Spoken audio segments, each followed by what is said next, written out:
Assalamualaikum warahmatullahi wabarakatuh. Perkenalkan nama saya Ariel Bustom, saya dari kelas A13.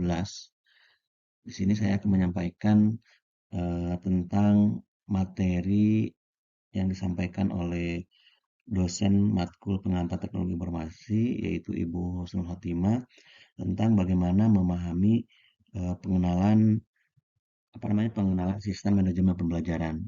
Nah, di sini juga materi yang akan dibahas adalah tentang Learning Management System LMS.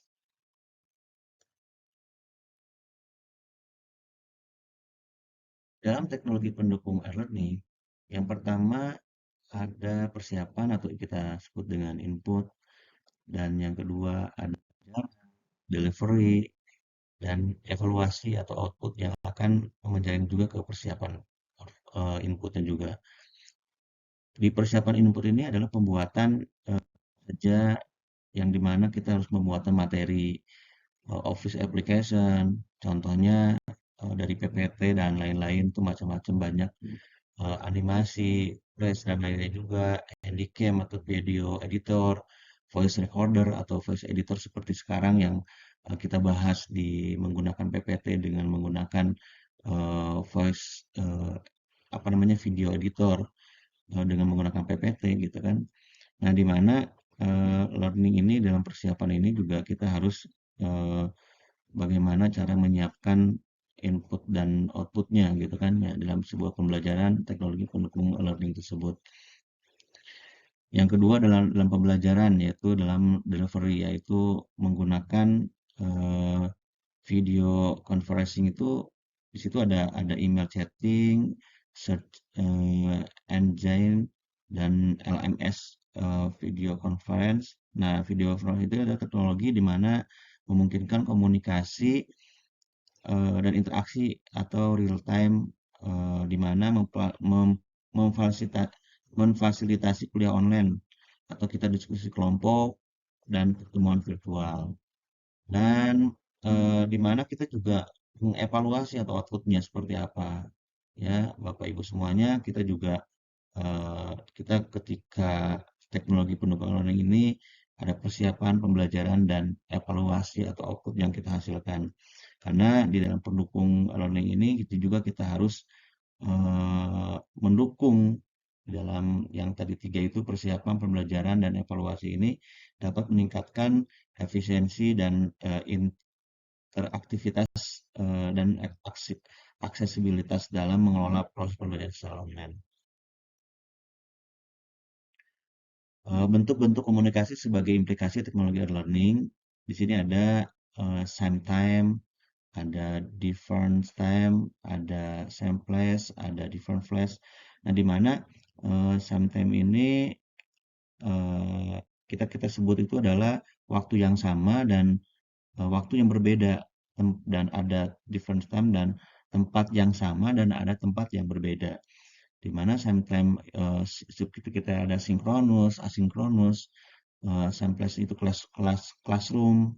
Ya, Bapak Ibu juga sudah tahu ketika kita menggunakan Google Classroom, LMS yang kita sekarang akan kita jelaskan, different asinkronus itu learning di dalam samples-nya itu lokasi yang kita tempat yang yang tempat yang sama gitu ya. Dan tempat yang berbeda ini learning center, laboratorium, library, LMS ya. Dan juga tempat yang berbeda itu kayak di dalam audio atau video LMS ya dan seterusnya dan ada email juga CD-ROM yang dulu kita menggunakan CD-ROM yang dulu kalau sekarang itu sudah tidak ada CD-ROM yang kita buat kayak kita kan ada flash disk gitu kan ya. Video, audio dan yang lainnya gitu Bapak Ibu semuanya. Nah, Bapak Ibu semuanya yang akan kita jelaskan sebenarnya apa sih sebenarnya definisi dari LMS ini, di mana LMS adalah environment yang digunakan oleh pengajar atau dosen atau instruktur dalam membuat, menyimpan, dan menggunakan kembali, mengelola, serta menyampaikan materi pembelajaran kepada para siswa. Definisi LMS ini juga adalah sebuah perangkat, sebuah perangkat lunak untuk menyampaikan, tracking, serta mengelola pembelajaran Wikipedia. Karena kalau kita bahas, sebenarnya masih panjang tentang definisi LMS ini. Kita jelaskan juga bahwa di dalam definisi LMS ini eh, kita simpulkan adalah sebuah sistem yang digunakan untuk mengelola dan menyampaikan proses pembelajaran secara online. Sebenarnya itu sih. Yang kedua itu bisa juga memungkinkan pengajar atau instruktur yang tadi dibahas dalam membuat menyimpan materi atau mengatur juga menggunakan dan mengirimkan materi pelajaran serta mengelola interaksi dengan para peserta. Nah, ini juga eh, ini adalah definisi dari LMS tersebut. Definisi LMS juga merupakan perangkat lunak untuk memfasilitasi kegiatan belajar mengajar, yaitu secara online itu yang tadi disebutkan. Bayangkan kegiatan belajar mengajar dalam proses konvensional tatap muka, guru dosen memberikan materi menggunakan OHP, InFocus, atau papan tulis, siswa berdiskusi dengan siswa lainnya, siswa bertanya dengan para guru dan dosen atau dosen. Siswa itu mengikuti kuis, siswa mengerjakan tugas, siswa mencari informasi misal di buku, perpustakaan yang lain, presentasi hasil tugas. Ini kegiatan mengajar dalam kegiatan yang konvensional secara tatap muka gitu. Nah, sedangkan LMS ini adalah di mana memungkinkan bahwa manajemen atau learning management system ini digunakan untuk menyampaikan proses pembelajaran secara online gitu. Nah, sini juga ada LMS sebagai refleksi pemenuhan kebutuhan pembelajaran. Ada banyak LMS yang bisa Anda gunakan. Bagaimana memilih LMS tersebut? Cari fitur-fitur yang dimiliki oleh LMS yang paling mudah Anda jangkau yang disediakan oleh universitas misalnya. Yang kedua, evaluasi apa fitur-fitur yang tersedia mampu mengakomodir metode pembelajaran yang Anda pergunakan atau tidak. Jadi, Bapak Ibu juga jangan asal memilih juga gitu kan, bagaimana eh, memilih LMS dengan cara kita memilih fitur yang paling mudah yang dapat kita jangkau gitu. Yang selanjutnya adalah jika ada fitur dari LMS yang Anda butuhkan tetapi tidak Anda temukan, Anda bisa kombinasikan dengan software lainnya. Aktivitas dalam metode pembelajaran teacher centered atau kita sebut dengan suatu pendekatan dalam pembelajaran di mana peran guru berada di pusat proses pembelajaran. Dalam pendekatan ini juga, dalam pendekatan teacher centered ini, guru memiliki peran aktif sebagai pemimpin kelas, mengatur dan mengendalikan kegiatan-kegiatan pelajaran serta memberikan informasi dan apa namanya instruksi kepada siswa. Nah, di mana aktivitas-aktivitas tersebut merupakan metode pembelajaran yang bersifat konvensional, pengajar sebagai pusat pembelajaran, siswa sebagai pendengar dan penerima materi, dan interaksi antar pengajar dan siswa itu serta siswa yang eh, sis- at- serta siswa dan siswa yang minimum gitu kan interaksi antar pengajar dengan siswa. Nah, di mana di dalam teacher intelligence ini kan tadi yang dikatakan oleh saya bahwa pembelajaran yang dalam senantiasa itu pendekatan ini guru memiliki peran aktif sebagai pemimpin kelas. Dalam pendekatan tersebut juga fokus utamanya itu adalah pada guru sebagai sumber pengetahuan dan otoritas di kelas. Aktivitas dalam metode pembelajaran student centered ini di mana bahwa pendekatan pembelajaran yang menempatkan siswa sebagai pusat dari proses pembelajaran. Dalam pendekatan ini juga siswa aktif terlibat dalam mengonstruksi pengetahuan, mengembangkan keterampilan, dan memecahkan masalah melalui pengalaman langsung dan refleksi juga. Nah, di sini juga Bapak Ibu semuanya bahwa teori pembelajaran yang paling berpengaruh saat ini adalah teori konstruktivis atau disebut juga teori konstruktivisme, yaitu di mana kita pahami bahwa teori ini adalah pendekatan pembelajaran yang menekankan pada peran aktif siswa dalam membangun, kalau salah, membangun pengetahuan dan pemahaman baru melalui proses pengkonstruksian. Teori ini juga berpendapat bahwa apa namanya pembelajaran itu terjadi ketika siswa secara aktif terlibat dalam membangun makna baru berdasarkan pengetahuan, pengalaman, dan pemahaman sebelumnya. Eee, di sini juga dijelaskan di dalam aktivitas-aktivitas dalam metode pembelajaran student controller ini, ada fasilitator menyediakan perangkat belajar siswa, ada aktivitas di dalam pembelajaran bergantung pada learning design, ada juga pada student centered learning, terjadi pergeseran antara peran dan pengajar menjadi fasilitator. Aktivitas-aktivitas dalam metode pembelajaran student centered ini, yang pertama adalah constructivist learning design, contohnya seperti PBL. PBL itu adalah problem based learning, case based learning, project, inquiry, dan role play. Dan ada juga beberapa aktivitas yang umum yang kita lakukan. Yang pertama, contohnya seperti diskusi antar siswa, pencairan informasi. Pencarian informasi ini kan ada di perpustakaan, ada search engine dan lain-lain. Yang kedua itu ada yang selanjutnya adalah monitoring oleh fasilitator dan presentasi hasil pembelajaran. Fungsi utama LMS eh, Learning Management System ini adalah pertama, fungsinya itu dalam pembelajaran ada banyak pihak yang terlibat, yaitu siswa, pengajar, asisten, sekretariat akademik, keuangan, dan yang lainnya juga. Yang kedua, LMS ini biasanya hanya mendukung 3 user utama, yaitu siswa, ada pengajar, ada administrator sistem. Fungsi yang ketiga adalah bahwa salah satu standar yang dipakai dalam menentukan fungsi LMS ini adalah Learning Technology System Arsitektur dari IAI.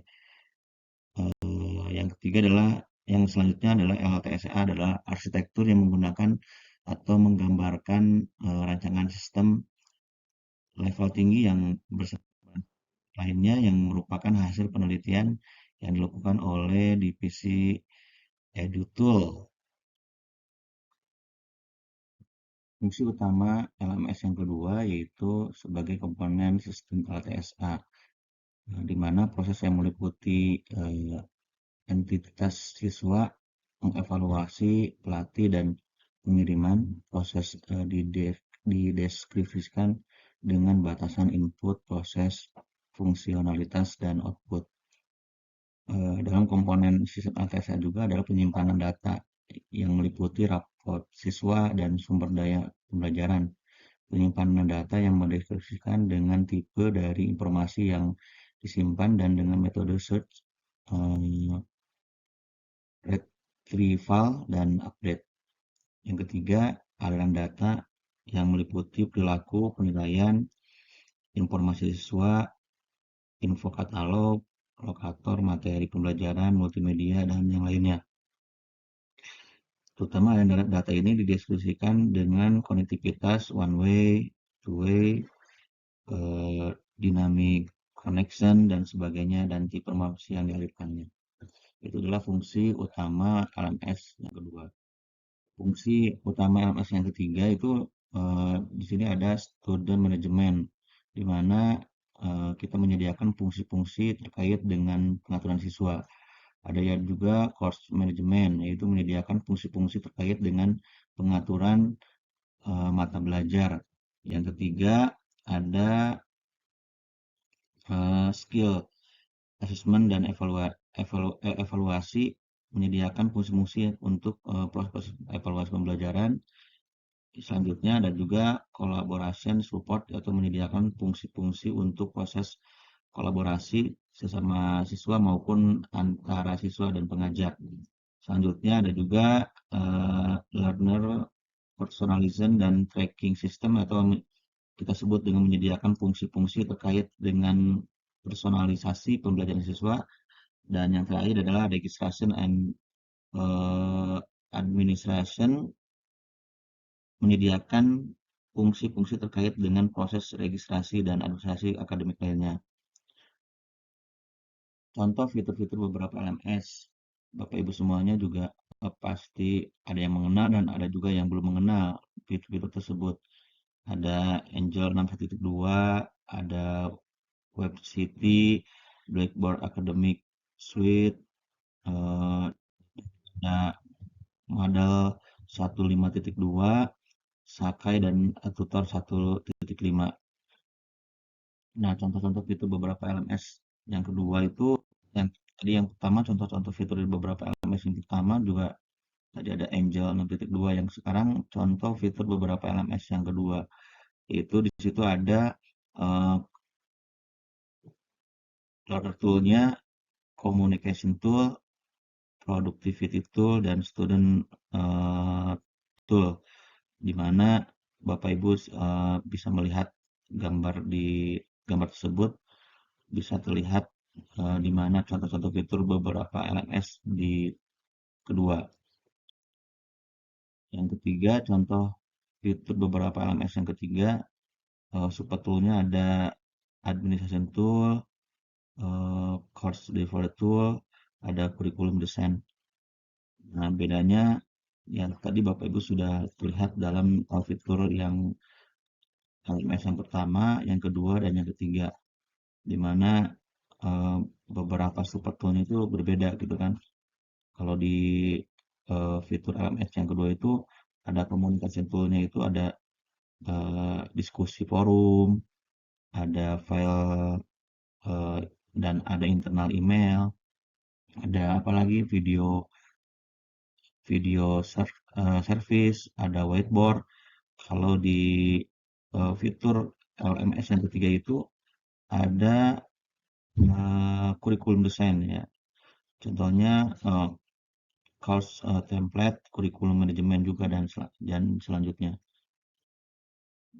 Dan ada juga contoh fitur LMS yang keempat yaitu tentang technical specification-nya, yaitu tentang spesifik dalam fitur LMS ini, yaitu ada hardware atau software, ada racing atau licensing.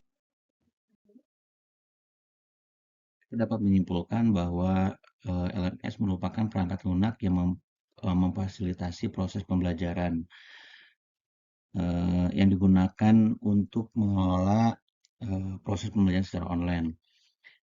Pemilihan LMS harus disesuaikan dengan metode pembelajaran yang dipergunakan, karena ada manfaat LMS ini seperti aksesibilitas, pemantauan dan evaluasi, kolaborasi, penyampaian materi yang terstruktur dan fleksibilitas. Penggunaan LMS harus dibarengi dengan fasilitas yang lainnya, internet untuk pencarian informasi, video conferencing dan tatap muka, di mana bahwa apa namanya di dalam LMS ini juga ini adalah materi secara online. Jadi contoh LMS populer yang sudah dijelaskan termasuk model Blackboard dan Google Classroom itu juga sebagai bahan bahwa eh, dalam materi LMS ini komponen meliputi manajemen, kursus pengelolaan penggunaan sistem penilaian, komunikasi dan kolaborasi. Itu saja. Sekian materi yang dapat saya sampaikan. Mohon maaf yang sebesar-besarnya. Terima kasih. Assalamualaikum warahmatullahi wabarakatuh.